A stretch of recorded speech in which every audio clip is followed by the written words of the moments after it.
Marvel cinematic ইউনিভার্সের জনপ্রিয় superhero cinema fantastic four, যা মার্ভেল কমিক্সের একই নামের সুপারহিরো গল্প ও দলের উপর ভিত্তি করে নির্মিত।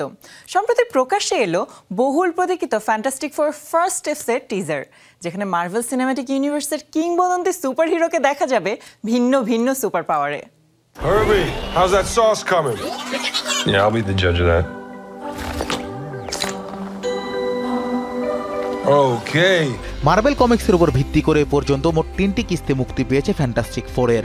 প্রথমটি 2005 সালে মুক্তি পেয়েছিল ফ্যান্টাস্টিক ফোর নামে। এরপর 2007 সালে Fantastic Four Rise of the Silver Surfer ও 2015 সালে মুক্তি পায় এটির রিবুট ভার্সন। এবার দীর্ঘ 10 বছর পর মুক্তি পেতে চলেছে সিনেমাটির চতুর্থ কিস্তি ফ্যান্টাস্টিক ফোর ফার্স্ট স্টেপস। সম্প্রতি মুক্তি পেয়েছে ফ্যান্টাস্টিক ফোর ফার্স্ট স্টেপসের টিজার, যা দেখে ইতিমধ্যেই সুপারহিরো জনরার সিনেমা প্রেমীরা বেশ উৎসাহ প্রকাশ করেছেন। The fantastic four first steps সিনেমাটি পরিচালনা করেছেন মার্কিন নির্মাতা ম্যাট শাকম্যান। এটির গল্প লিখেছেন পিটার ক্যামেরন, জশ ফ্রিডম্যান ও জেফ কাপলান। ক্যামেরার পেছনের কারিগর হিসেবে থাকবেন জেস হল।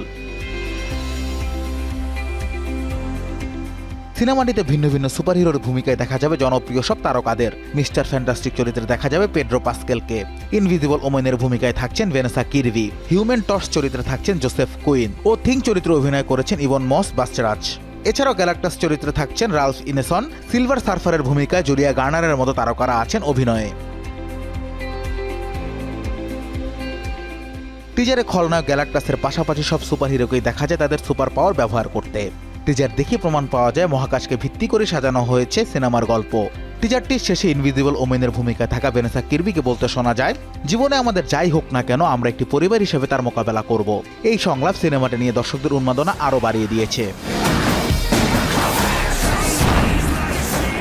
সর্বোপরি সুপারহিরো সিনেমার আলাদা একটি শ্রেণীর দর্শক রয়েছে। তাদের কাছে আসন্ন ফ্যান্টাস্টিক ফোর ফার্স্ট স্টেপস নিয়ে উৎসাহ ও উদ্দীপনা অনেক।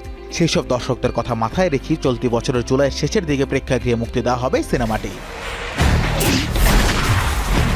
Anas Imran, showbiz tonight.